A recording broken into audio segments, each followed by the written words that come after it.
Hello guys and welcome back to Best Car Picks. നമ്മളിപ്പോൾ മാരുതി സുസുക്കിയുടെ ഈ Vitara എന്നവർ ഇതിനു മുന്നേ വിളിച്ചുകൊണ്ടിരുന്ന ഇപ്പോൾ ESQഡോ എന്നൊക്കെ അറിയപ്പെടുന്ന വാഹനത്തിൻ്റെ ഇൻറ്റീരിയേഴ്സൊക്കെ കണ്ടിട്ടുള്ളതാണ് ആൻഡ് വണ്ടി മൊത്തത്തിൽ കണ്ടിട്ടുള്ളതാണ്. അതിനു മുന്നേയും ടൊയോട്ട അവരുടെ അർബൻ ക്രൂസർ EV എന്ന് പറഞ്ഞ വണ്ടി കാണിച്ചിട്ടുണ്ടായിരുന്നു. ഇപ്പോൾ എന്തായാലും ഈ വണ്ടി അവർ ഇന്തോനേഷ്യയിൽ കാണിച്ചിരിക്കുകയാണ്.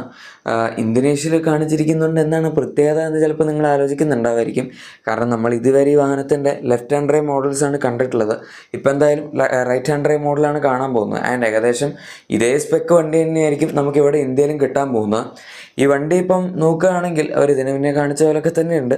ഫ്രണ്ടിലത്തെ ഹെഡ്ലൈറ്റ്സ് ഒക്കെ നമ്മുടെ ഈ വിറ്റാര വെച്ച് കമ്പയർ ചെയ്യുമ്പോൾ, ഞാൻ ഈ വിറ്റാരയിൽ ഇപ്പോൾ തൽക്കാലത്തേക്ക് പറയുന്നുള്ളൂ, ഇനിയിപ്പോൾ ഒരു പേര് മാറ്റുമില്ലെന്ന് കൺഫേം ആയിട്ടില്ല, അതുകൊണ്ടാണ്.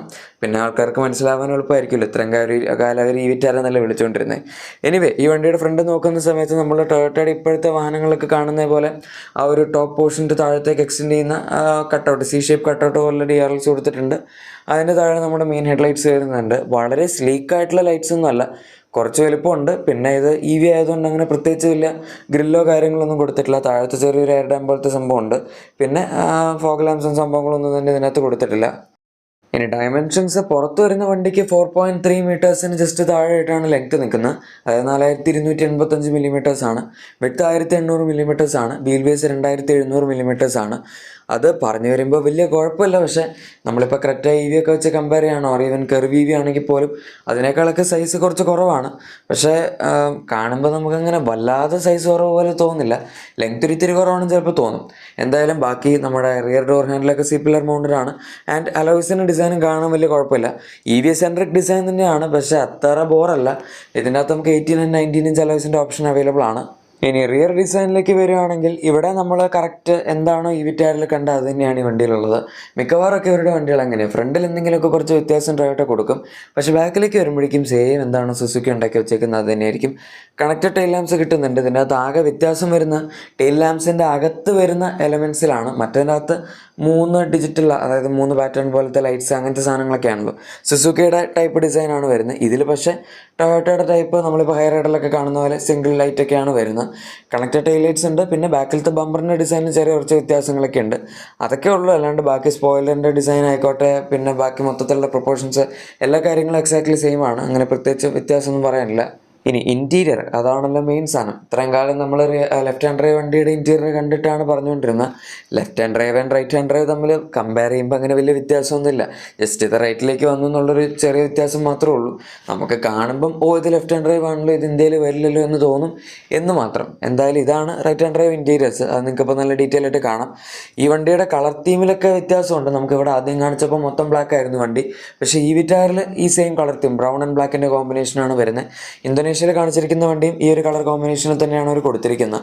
ഇതിൻ്റെ AC വെൻസിൻ്റെ ഒക്കെ ഡിസൈൻ മാത്രമാണ് എനിക്കൊരു ഇത്തിരി ഔട്ട്ഡേറ്റഡ് ആയിട്ട് തോന്നിയത്. ആൻഡ് ഡാഷ്ബോർഡ് ലേഔട്ടും കുഴപ്പമില്ല എന്ന് പറയാൻ പറ്റുന്ന പോലത്തെ ഒരു സംഭവമാണ്. അതായത് ഇപ്പോഴത്തെ സുസുക്കി അല്ലെങ്കിൽ ടൊയോട്ട വണ്ടികൾ നമുക്ക് ഇവിടെ കിട്ടുന്ന വെച്ച് കമ്പയർ ചെയ്യുമ്പം നന്നായിട്ട് പുതുമ അവർ കൊടുത്തിട്ടുണ്ട്. പക്ഷെ എന്നാലും കുറേ സാധനങ്ങളൊക്കെ ഇപ്പോൾ ഡോർ ഹാൻഡിൽ, ഇൻഫോർടൈൻമെൻറ്റ് സിസ്റ്റം 10.5 ഇഞ്ചാണ്. എന്നാലും കുറേ കാര്യങ്ങളൊക്കെ ചെറിയ കുറച്ച് പാർട്സൊക്കെ അവർ ഇപ്പോഴും പഴയതിൽ നിന്ന് തന്നെ ഷെയർ ചെയ്തിട്ടുണ്ട്. പിന്നെ സെൻട്രൽ കൺസോൾ ഏരിയയൊക്കെ നല്ല വ്യത്യാസമുണ്ട്. നമുക്കതിൻ്റെ അകത്ത് 2 പാർട്ടീഷൻ പോലെ മുകളിലും താഴെയായിട്ട് സ്റ്റോറേജ് സ്പേസ് ഒക്കെ കിട്ടുന്നുണ്ട്. ടോപ്പ് പോർഷനിൽ ഇതിൻ്റെ ഡ്രൈവ് മോഡ് സെലക്ടർ, പിന്നെ ഓട്ടോ ബ്രേക്ക്, അതായത് പാർക്കിംഗ് ബ്രേക്ക്, ഓട്ടോ ഹോൾഡറും ഫംഗ്ഷൻ, അങ്ങനത്തെ സാധനങ്ങൾ, വയർലെസ് ചാർജറും എല്ലാത്തിനും സപ്പോർട്ട് ഉണ്ട്. സ്റ്റിയറിംഗ് വീൽ 2 സ്പോക്കാണ്, കൺട്രോൾസും സാധനങ്ങളൊക്കെ ഉണ്ട്, അതൊക്കെ നമുക്ക് കാണാം. അതുപോലെ പുതിയ 10.5 ഇഞ്ചസിന് ഇൻസ്റ്റോൺ ക്ലസ്റ്ററും ഇതിനകത്ത് കൊടുത്തിട്ടുണ്ട്. അങ്ങനെ എല്ലാം കൊണ്ടും ഇതിൻ്റെ ഇൻഫോർടൈൻമെൻറ്റ് സിസ്റ്റം, ഇൻസ്റ്റോൺ ക്ലസ്റ്റർ, അതിലൊക്കെ വ്യത്യാസം വരും. ഇതുവരെ അവർ 9 ഇഞ്ചസിൻ്റെ ക്ലസ്റ്റർ ആയിരുന്നു 9 ഇഞ്ചസിന് ഇൻഫോർടൈൻമെൻറ്റ് സിസ്റ്റം ആയിരുന്നു കൊടുത്തുകൊണ്ടിരുന്നത്. ക്ലസ്റ്റർ ആണെങ്കിലും ടൊയോട്ടയുടെ ഹൈബ്രിഡ് വാഹനങ്ങളിൽ 7 ഇഞ്ചായിരുന്നു, അതായത് ഹൈ റൈഡറിലും ഗ്രാൻഡ് വിറ്റാറിലും ഒക്കെ. ബാക്കി വണ്ടികളിൽ ഒരു സെമി ഡിജിറ്റലാണ് ഇപ്പോഴും കൊടുത്തുകൊണ്ടിരിക്കുന്നത്. എന്തായാലും അത് മാറി ഈ വണ്ടി തൊട്ട് ഫുള്ളി ഡിജിറ്റലാവും. പിന്നെ ഇതിൻ്റെ സീറ്റ്സിൻ്റെ ഒക്കെ ഡിസൈൻ നിങ്ങൾ നേരത്തെ കണ്ടിട്ടുണ്ടാവുമായിരിക്കും. ഈ വിറ്റാരയുടെ സെയിം സീറ്റ്സ് തന്നെയാണ്. പിന്നെ അതൊരു കുറ്റമായിട്ട് നമുക്ക് പറയാൻ പറ്റില്ല, കാരണം സുസുക്കിയുടെ സീറ്റ്സ് എല്ലാം നല്ലതാണ്. ഇതിൻ്റെ കോൺട്രാസ്റ്റ് കളർ കോമ്പിനേഷൻ ആണെങ്കിലും കാണാൻ അത്യാവശ്യം രസമുണ്ട്. വെന്റിലേറ്റഡ് സീറ്റ്സ് നമുക്ക് ഫ്രണ്ടിൽ അവൈലബിൾ ആണ്. പിന്നെ ഫ്രണ്ടിൽ ആംബ്രസ്റ്റ് ഒക്കെ വരുന്നുണ്ട് സെൻറ്ററിൽ. അതിനകത്ത് സ്റ്റോറേജ് സ്പേസ് ഉണ്ട് തുറന്നു കഴിഞ്ഞാൽ. അങ്ങനെ മൊത്തത്തിൽ പ്രത്യേകിച്ച് പ്രശ്നമൊന്നുമില്ല സീറ്റ്സിൽ. റിയർ സീറ്റ്സിലേക്ക് വരുമ്പോഴും നമുക്കങ്ങനെ ബുദ്ധിമുട്ടുണ്ടാക്കുന്ന തരത്തിലുള്ള ഡിസൈനുള്ള സീറ്റ്സ് ഒന്നും അല്ല, അത്യാവശ്യം കംഫർട്ടബിൾ ആണ്. ഈ വണ്ടിയിൽ പിന്നെ പാനോറാമിക് സ്കൈ റൂഫാണുള്ളത്, അത് ഓപ്പൺ ചെയ്യാൻ പറ്റില്ല. അതുകൊണ്ട് ഇപ്പോഴത്തെ ഗ്രാൻഡ് വിറ്റാര ഹൈ റൈഡറിലൊക്കെ കാണുന്ന പോലെ നമ്മുടെ ഹെഡ് റൂം ഒരുപാട് സൺറൂഫ് തിന്നും എന്നുള്ള പേടി വേണ്ട. പിന്നെ സ്പേസ് ആണെങ്കിലും വളരെ നല്ലതാണ്. 2.7 മീറ്റേഴ്സ് വീൽ ബേസ് എന്ന് പറഞ്ഞാൽ അത്ര കുറവൊന്നുമല്ല. പിന്നെ ഈ വണ്ടി ഒരു ഡെഡിക്കേറ്റഡ് സ്കേറ്റ് ബോർഡ് EV ആർക്കിടെക്ചറിലാണ് വരുന്നത്. അതുകൊണ്ട് തന്നെ ബാക്കിലത്തെ സ്പേസ് അവർക്ക് മാക്സിമം യൂട്ടിലൈസ് ചെയ്യാൻ പറ്റും. ആകെപ്പാടെ പ്രശ്നമുള്ളത് EV ആയതുകൊണ്ട് ഫ്ലോറിൻ്റെ ഹൈറ്റ് ഇത്തിരി കൂടിയിരിക്കും എന്ന് മാത്രമേ ഉള്ളൂ. അതുകൊണ്ട് നമുക്ക് അണ്ടർത്തെ സപ്പോർട്ട് മിക്ക വാഹനങ്ങളിലും, അതിപ്പോൾ പൊതുവെ ഉള്ളൊരു പ്രശ്നമാണ്, ഇതിൻ്റെ മാത്രം പ്രശ്നമൊന്നുമല്ല, അത് കുറവായിരിക്കും, അത് മാത്രമേ ഉള്ളൂ. പക്ഷേ 3 അഡ്ജസ്റ്റബിൾ ഹെഡ് റെസ്റ്റുകളും കാര്യങ്ങളൊക്കെ തന്നെ കൊടുത്തിട്ടുണ്ട്. 60-40 സ്പ്ലിറ്റ് സീറ്റ്സ് ആണ് വരുന്നത്. ഇതാണ് ഈ വാഹനത്തിൻ്റെ എക്സ്റ്റീരിയർ ആൻഡ് ഇൻറ്റീരിയറിൽ നമുക്ക് പറയാൻ പറ്റുന്ന കാര്യങ്ങൾ. ഇത് ഈ വിറ്റാര ഇറങ്ങിയതിന് ശേഷമായിരിക്കും ഇറങ്ങുന്നത്. എന്നാണ് ഡേറ്റ് എന്നുള്ളത് കറക്റ്റ് അറിയില്ല. ഈ വിറ്റാര വിഷയം വരുന്ന സെപ്റ്റംബർ 3 ഇറങ്ങും എന്നുള്ള കാര്യം കൺഫേം ആയിട്ടുണ്ട്.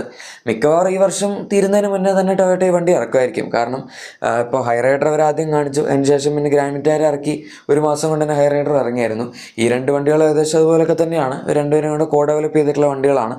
അതുകൊണ്ടാണ് ഇത്രയും ഫീച്ചേഴ്സിൻ്റെ മിസ്മാച്ചും, ഫീച്ചേഴ്സിൻ്റെ കുറേയൊക്കെ സെപ്പറേഷനും കാര്യങ്ങളൊക്കെ വന്നിരിക്കുന്ന.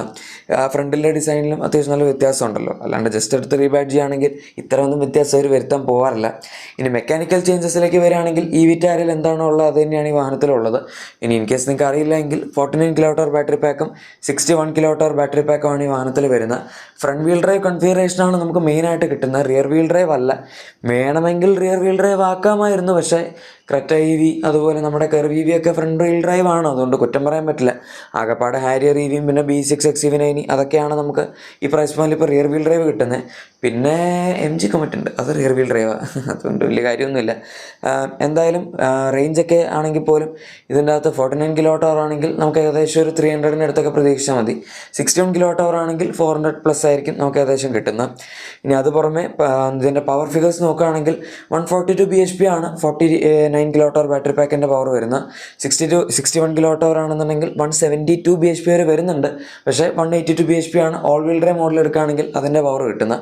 ഓൾ വീൽ ഡ്രൈവ് ആക്ച്വലി അവർ കൊടുത്തിട്ടുണ്ട്, ഇങ്ങനെ കൊടുക്കാതിരുന്നിട്ടൊന്നുമില്ല. സാധാരണ കമ്പനികളിപ്പം പൊതുവെ അങ്ങനെ ഓൾ വീൽ ഡ്രൈവ് കൊടുക്കണമെന്നില്ല. ടാറ്റ ആണെങ്കിൽ പോലും ഇപ്പോഴാണ് ഹാരിയർ EVയിൽ ക്വാഡ് വീൽ ഡ്രൈവ് എന്നൊക്കെ പറഞ്ഞ് വന്നത്. ഇവർ പക്ഷേ ആദ്യമായിട്ടാണ് ഇലക്ട്രിക് വണ്ടി ഇപ്പോൾ ഇറക്കുന്നതെങ്കിൽ പോലും പ്ലാറ്റ്ഫോം സ്കേറ്റ് ബോർഡ് EV ആണ്, ഡയറക്റ്റ് ഗ്രൗണ്ട്സ് അപ്പ് EV വണ്ടി തന്നെ ഉണ്ടാക്കി. വേറൊന്നും എടുത്ത് അവർ കൺവേർട്ട് ചെയ്യാനൊന്നും പോയില്ല. പണ്ട് വാഗണാർ EV ഉണ്ടായിരുന്നു, അത് കൺവേർട്ടഡ് ആയിരുന്നു. അതങ്ങനെ ഇറക്കി നല്ല വിലയ്ക്ക് വിൽക്കാൻ നോക്കിയിരുന്നെങ്കിൽ നല്ല നൈസായിട്ട് പണി കിട്ടി, ആരും വാങ്ങില്ലായിരുന്നു. ഇതിപ്പോൾ കുഴപ്പമില്ല, ഇവരുടെ അപ്രോച്ച് നല്ലതായതുകൊണ്ടും വണ്ടി അത്യാവശ്യം നല്ലതായതുകൊണ്ടും UK തുടങ്ങി ബാക്കി മാർക്കറ്റ്സുകളിലേക്കൊക്കെ അവർക്ക് ഇത് എക്സ്പോർട്ട് ചെയ്യാൻ, ഇവിടെ പ്രൊഡ്യൂസ് ചെയ്തിട്ട് അങ്ങോട്ടേക്ക് എക്സ്പോർട്ട് ചെയ്യാൻ അതിന് പ്ലാൻ ഉള്ളതുകൊണ്ടും ഒക്കെ തന്നെ സംഭവം അത്യാവശ്യം നല്ലതാണ്. ഗ്ലോബൽ സ്റ്റാൻഡേർഡ്സ് വെച്ചിട്ടാണ് അവർ വണ്ടി ഉണ്ടാക്കിയിരിക്കുന്നത്. ആൻഡ് ഓൾ വീൽ ഡ്രൈവ് കൊടുത്തു എന്നുള്ളതും വളരെ നല്ലൊരു കാര്യമാണ്. ഈ പ്രൈസ് പോയിന്റിൽ അവർ ഗ്രാൻഡ് വിറ്റാരിൽ അവർ കൊടുത്താണ്, അപ്പോൾ പിന്നെ ഈ വണ്ടിയിൽ കൊടുത്തില്ലെങ്കിലേ അത്ഭുതമുള്ളൂ. എനിവേ നിങ്ങൾക്ക് ഈ വണ്ടിയെ പറ്റിയുള്ള അഭിപ്രായം എന്താണ് എന്നുള്ളത് തീർച്ചയായും താഴെ കമൻസിൽ പറയാം. പിന്നെ നിങ്ങളുടെ എക്സിസ്റ്റിംഗ് വാഹനത്തിന് എന്തെങ്കിലും ചെറിയ ആക്സറീസോ ക്ലീനിങ് പ്രോഡക്ട്സ് ഒക്കെ വേണമെന്നുണ്ടെങ്കിൽ നമ്മുടെ ഡിസ്ക്രിപ്ഷൻ അല്ലെങ്കിൽ പ്രൊഡക്ട്സ് കൂടെ ചെക്കൗട്ട് ചെയ്തേക്കാം. വീഡിയോ ഇഷ്ടപ്പെട്ടെങ്കിൽ ഉറപ്പായിട്ടും ലൈക്കും സബ്സ്ക്രൈബും ഷെയറും കൂടെ ചെയ്യാം. നമുക്ക് മറ്റൊരു വീഡിയോയിൽ കാണാം. അതുവരെ thank you for watching my video and good bye.